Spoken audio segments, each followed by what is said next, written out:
Yang ingin saya tanyakan mudah-mudahan bermanfaat bagi Pak Imam dan pengurus masjid pemusyawarah.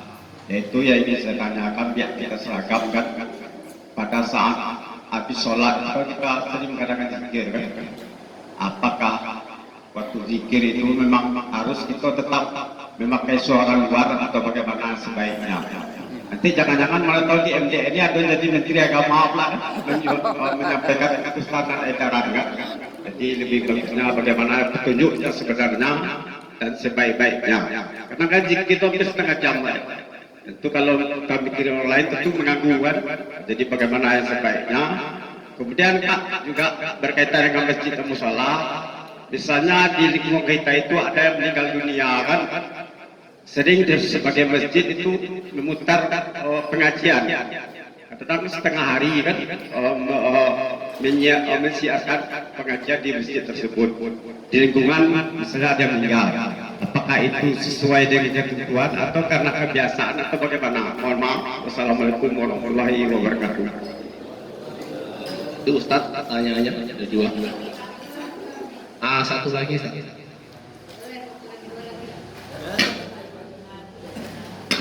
Baik, terima kasih Pak Ustadz diberi kesempatan. Assalamualaikum warahmatullahi wabarakatuh. Yang ingin saya tanyakan masalah sholat sebelum subuh itu atau dikatakan sholat fajar. Ada yang mengatakan bahwa sholat fajar itu 5 menit sebelum sholat subuh. Tetapi ada juga yang mengatakan setelah azan. Nah, mohon dijelaskan. Yang kedua, sholat isyraq tadi yang bilang Pak Ustadz tadi itu kan setelah sholat subuh menjelang matahari terbit. Nah, itu kira-kira jamnya jam berapa Pak Ustadz? Nah, itu yang saya tanyakan. Wassalamualaikum warahmatullahi wabarakatuh.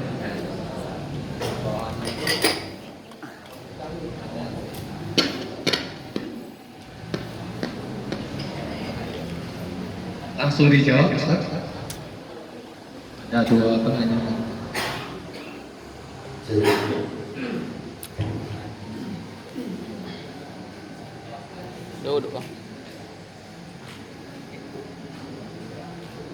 Terima kasih Bapak Ibu yang sudah bertanya. Saya akan mencoba menjawab semampu saya. Dari pertanyaan Ibu tadi, sholat isyraq ya. Isyraq itu kapan waktunya? Kan begitu. Isyraq itu adalah sholat yang dilaksanakan tepatnya berkaitan dengan waktu terbitnya matahari. Tuh. Berarti kalau sudah lewat terbit matahari berarti sudah duha. Tetapi dalam hal ini perlu kita pahami, mohon dikoreksi Ustaz, ada dua pandangan daripada ulama. Ada yang menyatakan sholat isyraq itu dengan sholat duha beda. Ada yang bilang sholat duha dengan sholat isyraq itu sama dengan sholat duha, ya macam itu.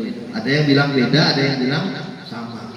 Nah, terserah kita lah mengikuti ulama yang mana. Mau yang mengatakan isyraq ya silakan, berarti sewaktu matahari terbit kita sholat usolli sunnatal isyraqi raka'ataini lillahi ta'ala, boleh. Kemudian kalau misalkan kita niatnya untuk duha juga boleh, karena memang sudah masuk waktu duha gitu kan.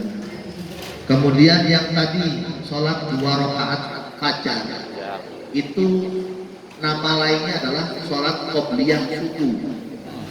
Sebelum melaksanakan sholat subuh yang 2 rakaat, kita disunnahkan untuk sholat 2 rakaat, namanya rakaatayil fajri, sholat sunnah 2 rakaat fajar.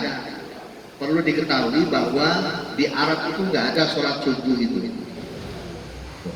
Nggak ada sholat subuh, iya. Karena bahasa untuk sholat subuh dalam lisannya orang Arab namanya fajar. Namanya sholat fajar, jadi tidak ada di sana bukan subuh ya. Saya ketemu sama orang Mesir jam 4 jam 5-an, padahal waktu sholat subhi tawar, nggak ngerti karena mereka menggunakan bahasa sholat fajar. Maka di sini saya sampaikan, sholat sunnah fajar itu adalah sholat sunnah sebelum sholat subuh. Apakah waktunya 5 menit setelah azan subuh ataupun 10 menit terserah. Yang penting sebelum sholat subuh. Nah gitu ya. Paham ya Bu ya? Kemudian pertanyaan dari Bapak tadi, apakah diperbolehkan kita punya komunitas, apakah itu musola atau masjid yang kadang pengeras suaranya dipergunakan untuk aktivitas-aktivitas kita, semisal ngaji, semisal ceramah, semisal tahlilan, yasinan dan lain sebagainya. Dalam hal ini bapak-bapak, ibu-ibu, kita pakainya kacamata sosiologi, kacamata kemasyarakatan. Kira-kira masyarakat di situ terganggu atau tidak? Saya di Cirebon itu rumahnya berseberangan dengan masjid. Di depan rumah saya Pak Harto itu ada toko.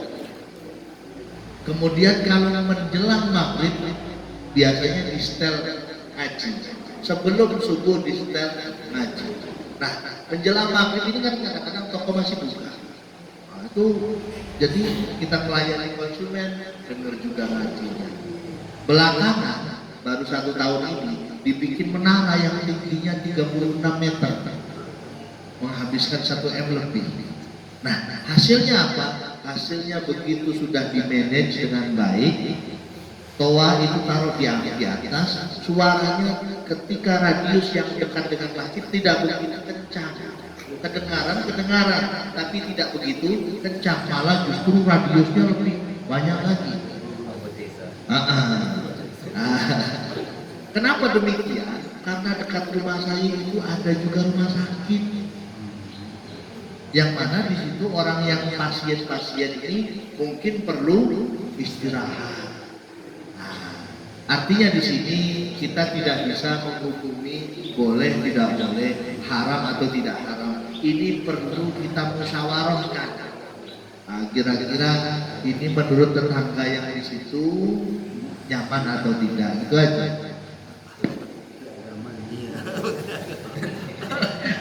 Menteri Agama ya, kita masya Allah, aduh baik, cobaan kesabaran.